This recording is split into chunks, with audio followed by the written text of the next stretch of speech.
Hi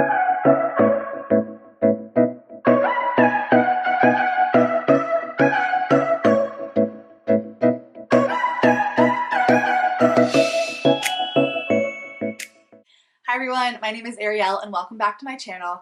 I know a lot of you are dying to know who won the GoPro Hero 8 giveaway, and I will announce that in this vlog, but as of the time that I sat down to start filming this, there were still entries coming in, and so I wanted to give everyone the maximum amount of time to enter the giveaway. And so yeah, I'm gonna sit down, have a little chat with you today, and then I'll announce that at the end of the vlog. So in today's vlog, I wanted to have a little sit down chat with you that really goes hand in hand with the conversation that was started with the giveaway for the GoPro. So if you missed last week's video, it's a free 30-minute yoga class. It is still live. You are so welcome to go take it. Okay, I said 30, it's more like 40 minutes. It's hard for me to teach a 30-minute yoga class. But anyways, it's on there, it's there for you. It's just like a nice morning flow. But the prompt for the GoPro giveaway contest was just a question. I asked you all to write down in the comments what you're doing to take care of your mental and your physical health. So really, like, what are your main self-care practices right now? Because, you know, I feel like this current, world circumstances that we're all a part of is affecting us all in really major ways. I think it's not something that any of us have experienced in our lifetime or anything remotely close to it. And so I feel like there is this big roller coaster of emotions that happens. And I heard this quote, I really want to share it with you guys, and I'm probably gonna butcher it, but basically what someone had shared was that there's kind of this misconception that we're all in the same boat right now. And a better analogy is that we're not in the same boat, but we are in the same storm. And what that means is, some people's boats might be like well insulated and protected and huge and stable and all these things, and some people's boats might be shipwrecked and have major holes in it and might find themselves sinking. And so even though we're all weathering the same storm, like we're all experiencing the same things, the way that we experience it is different. And with that, I think that self-care becomes more important than ever. And I loved all of the examples that you guys brought up in the comments last week. I definitely, if you are looking for some ideas for self-care, please just go read the comments from last week's video, because I know that as I was reading them, it gave me so much inspiration and hope for just simple ways that I can take care of myself. But I wanted to share with you all a really kind of major breakthrough I had in my own more mental self-care than anything, and it has to do with social media. So you may or may not know this if you're watching here on YouTube, but Instagram has become a huge part of my career in the last year, and with that, I found myself spending more and more time on the app. And I said this in multiple posts, and I don't think that social media is intrinsically good or bad, but I do think the way that we utilize it affects us in a major way. So I want to share about my experience with a social media detox. About, I guess it's about 10 days ago now I finished it, but I did 6 full days off social media, and I didn't just not open the app and not open Facebook. I completely deleted them from my phone, and I also deleted email from my phone. I didn't get rid of email completely because I do need email for work, but I only allowed myself to access it on the computer, and I'll tell you that that's a major difference from how much I was accessing it on my phone on a daily basis. Now, depending on your personal life experiences, 6 days might not sound like a lot, but like I said, I do social media, specifically Instagram, as a huge part of my career, and it's actually really hard for me to find big chunks of time to be able to even take away, because I have contracts and responsibilities and things like that. But one of the things that's happened in my life with the whole COVID thing is that a lot of my contracts were put on hold or canceled altogether, which opened up this space that I haven't had in literally a year to take 6 full days off social media. And I want to share the 5 main takeaways that I had. I feel like there were a lot of other little things that I noticed, but there were 5 major things that I noticed after taking 6 full days off. And truthfully, it was really, really eye-opening. Okay, so number 1 was I had no idea how truly addicted I was to using these apps. And what I mean by that is there were, when I took social media off of my phone, when I took Instagram, I don't really access Facebook all that much anymore, but I did take that off my phone as well. But when they were off of my phone, it was crazy, especially in the first couple days, how many times I picked up my phone and instinctively went to where Instagram is on my phone. You know what I mean? And so that's what I mean by addicted, because it was like not a conscious thing. It wasn't like, oh, I'm going to open Instagram and check it out and see what's going on. It was literally like I short-circuited and all of a sudden was like going to open the app. And obviously because it wasn't there, I became so much more aware of how many times that I was going to check in with it. But it was really kind of mind-blowing. And I also noticed that there were certain times where I would think about something on social media, whether it's wanting to share something with you all or, you know, whatever it might be, and I would have like a physical urge to open the app. And of course, again, since I didn't have them on my phone, it really allowed me to be aware of how many times those sort of things were happening. And so for me, I just was like pretty blown away by how unknowingly addicted I was to using social media. And I knew that I used it a lot, and I knew that there was some mindlessness in the way that I used it, but taking 6 days off was really eye-opening to how mindless I actually was around the app sometimes. And listen, you might not be the same way, but if you're curious, like try even just moving Instagram or Facebook, whichever one you access more, or your email to a different part of your phone, like a different page or a different folder, and notice how many times you go to open it when you weren't planning on it. It's kind of crazy. Number 2 is lack of presence. And what I mean by that is being somewhere physically, but mentally being somewhere completely different. And the best way I could describe it is like if you're sitting there and you're having a conversation with someone and they're speaking to you and you hear them, and a lot of times you may even be responding, but then later you realize that you have no idea what happened in that conversation, or even like in the middle of the conversation, you're like, wait, what did you just ask me? And it's not intentional. And I don't think, you know, I'm sure it's not a problem for everyone, but I didn't realize like how often I was either like physically on the app itself, and that was causing me to be distracted, or that I was thinking about something, whether it was like thinking about if I had a typo or like thinking about if I turned the sound off in a story, just silly, silly things.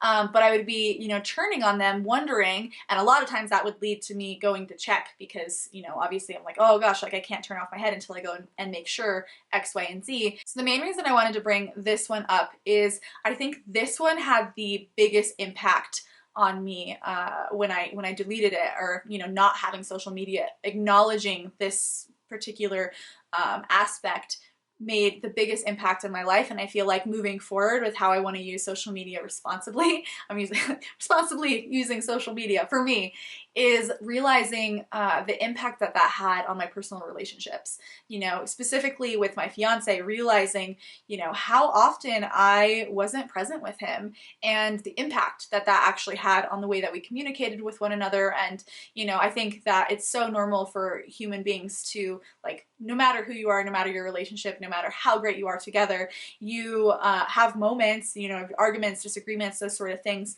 And what was so interesting is that when I didn't have social media and I was more present with my fiance Sam, it was crazy how much better we were together.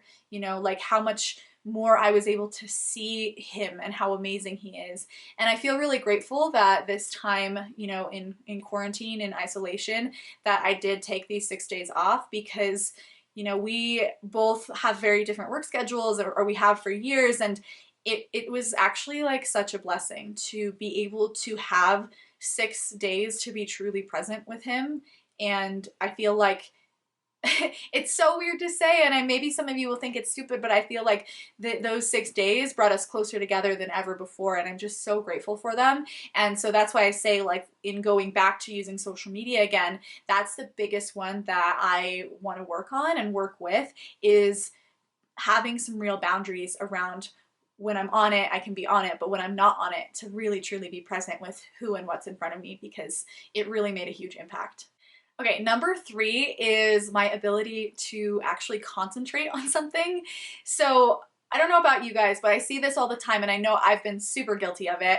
But like when you're in line at a grocery store and the person in front of you still has stuff on the whatever that thing is called, and you have a couple minutes to wait. So you'd like take out your phone and you start scrolling, and it might be that you're scrolling through Instagram or Facebook, or just kind of like checking your messages to see if anyone wrote you, or checking your emails really quickly, whatever it might be, but you're just like filling that moment.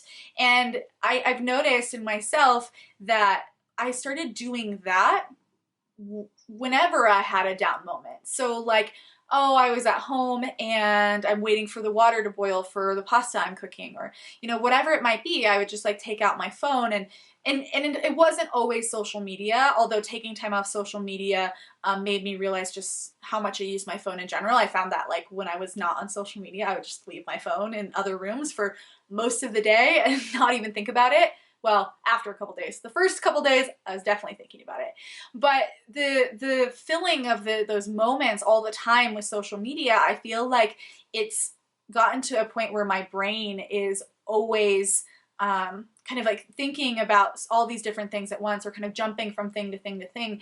And with that, I am, truth be told, like I'm not a scientist, but I do study meditation, and a lot of the research that's done in the realm of meditation is showing that by having all these moments of distraction, we are actually shrinking our ability to concentrate on one given thing at a time. And I found that when I took social media out of the equation, it was much easier for me to finish my day-to-day tasks, whether that was like editing a vlog, or typing something, or even responding to emails. Like I said, I was only doing that on my computer and trying to be more intentional with the time that I did respond to emails and do work. But it was crazy how much longer I was able to concentrate on individual things. So yeah, that was super huge for me, and I'm trying really hard as I reintegrate, or as I have reintegrated back into having social media on my phone again, into not busting out my phone every time I'm at a stoplight, and instead just taking a moment to pause and just to be present and to be with whatever I'm doing. So it kind of goes back to that sense of presence, but for me, I really felt it in a very practical way, that when I spend too much time of my day on social media, and I kind of am in that like, I got like the scrolling mind, like it's jumping around, it's distracted, it's like one thing, then the next thing, then the next thing, that my brain starts to lose its capacity to focus on one thing. And so that was a huge breakthrough that I had, is that noticing that it's going to be really important for me going forward to have better boundaries around social media and just phone use in general, so that I can continue to really refine my ability to concentrate, and with that be more productive in all the things that I'm trying to do. All right, number 4 was my mental health. And like I said earlier in this vlog, I don't think social media is intrinsically good or intrinsically bad. I think how we utilize it really matters. I think the content that we follow matters, like the people that we're following, what sort of messages they're spreading. I feel like that really does make a bigger impact on us than we realize. But I also would like to acknowledge that social media, all forms, is designed to be addicting. And so it does take a sense of willpower to have these boundaries on it. And, sometimes I'm embarrassed by the amount of social media that I consume, especially as like a yogi and meditator. I mean, I have all these stories, and I feel like part of me was almost embarrassed to admit some of these things to you all, but then I also felt like maybe by sitting down and having this conversation and being really real, some of you who are also struggling with similar things might be able to see a way out. And yeah, mental health wise, for me, the biggest thing with social media that really affects my mental health is comparison. And I think that no matter who you are, and no matter what your life circumstances have been, it's really easy to get caught up in comparing. And the thing that's tricky about this is, for me, I feel like in small doses, I actually glean a lot of inspiration from following people on social media who have what I want. I guess that's the best way to describe it. Who have maybe like the lifestyle that I'm interested in, or maybe they've had the career breakthroughs that I'm looking to have, or just people who are further along than me in things that I have goals with. And so I'm not, for me, I don't want to not follow these people completely, but I've also found that there's a switch, and I don't truthfully know where it is, and that's definitely something that I'll have to work on discovering. But it's like, if I spend too much time seeing what all these other people are up to, it can very quickly shift from inspiration to not feeling good enough. Like not feeling like I'm doing enough, not feeling like I'm far along, far enough along yet. Yeah, and it's that I'm struggling with my words because I feel like the legacy of that, it makes a deeper impact than I think a lot of people want to admit. And I think we're all like mentally aware of the fact that people on social media for the most part are sharing their best life. They're sharing their highlight reel, their best moments. And I also think that sometimes when we consume it, even if we mentally know that, we still don't feel it.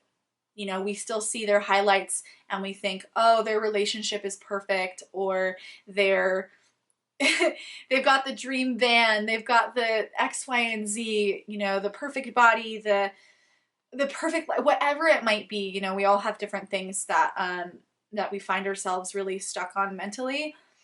And so I don't necessarily have the best solution for this. And I personally try my best to keep it as real as possible on my social media pages. It's not to say that all of my photos aren't, the highlights of my life, but I do try my best in my captions to keep it real and to talk about, having social anxiety, and to talk about, when I gave up drinking, and, just to talk about these things that show people that my life isn't perfect by any means.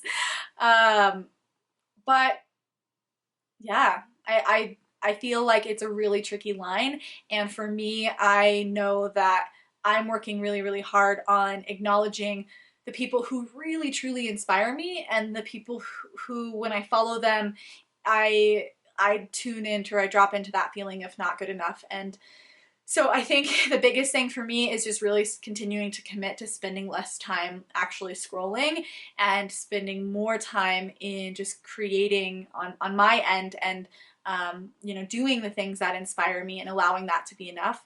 But it was a big difference taking 6 days off on my mental health.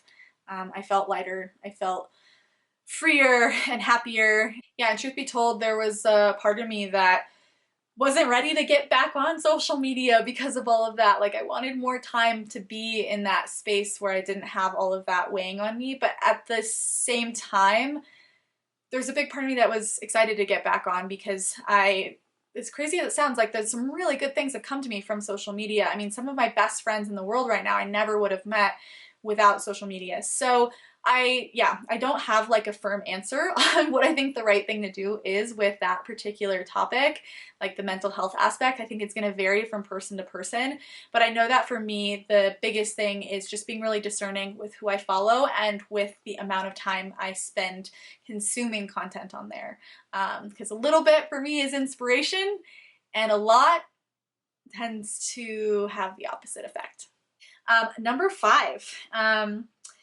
This one may be more specific to me. I don't know, maybe not, but I think it's worth sharing, was how many choices I was making based on social media. And like, the first example that I have of this is I was going to go out on like a hike outside, and I went over to my dresser to figure out what I was gonna wear.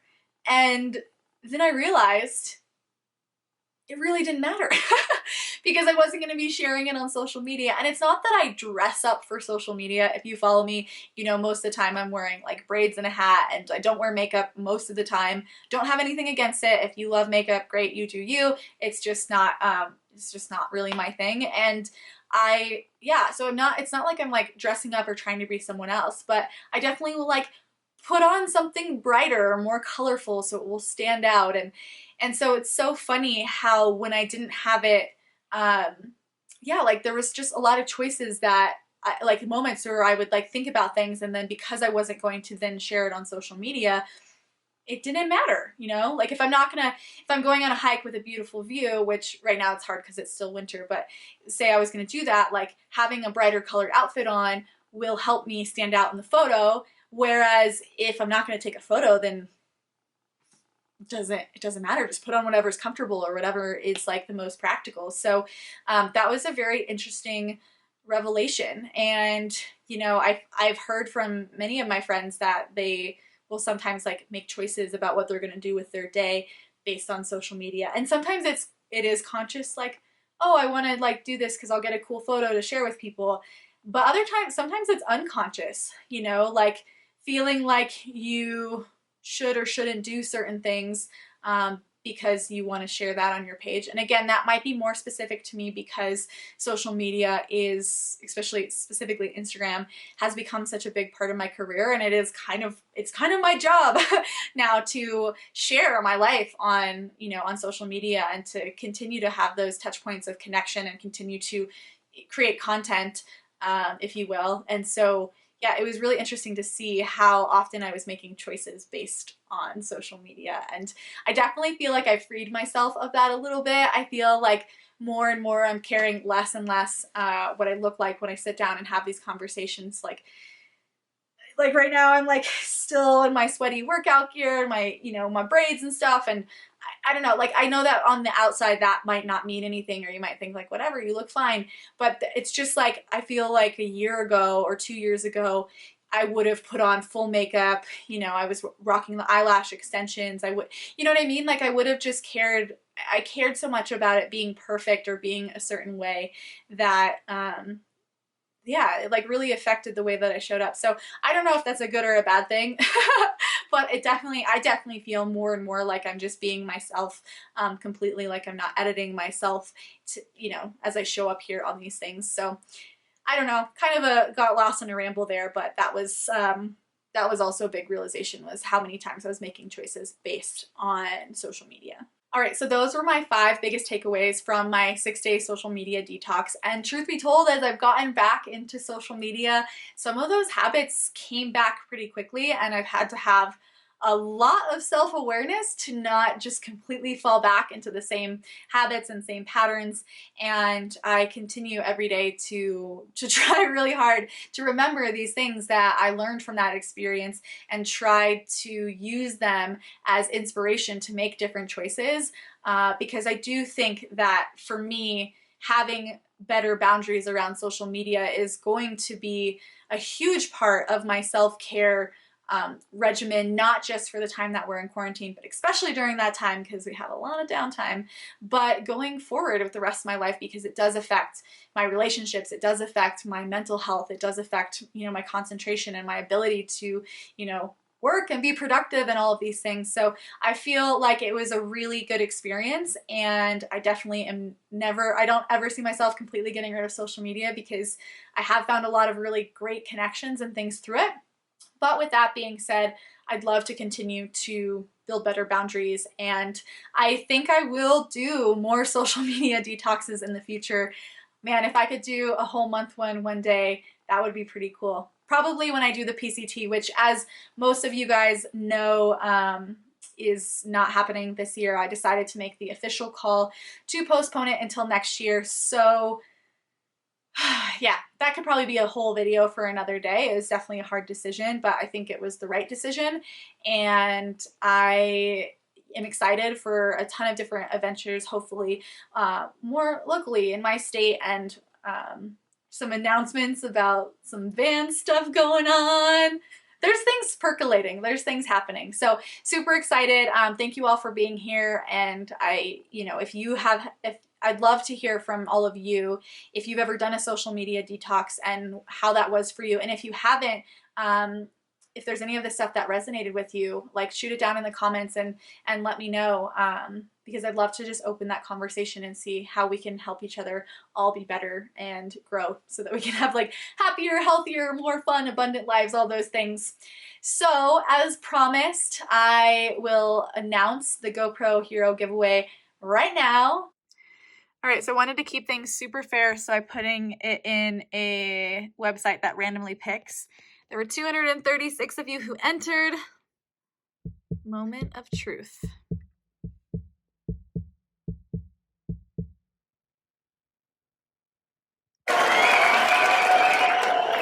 All right, Corey Hall, winner.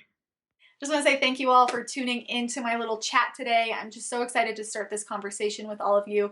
If you liked this video, please give a thumbs up. It really helps my channel. And of course, you hit that subscribe button so that you can stay along for all of the future adventures and conversations and things to be had. Have a great week. I'll see you next week.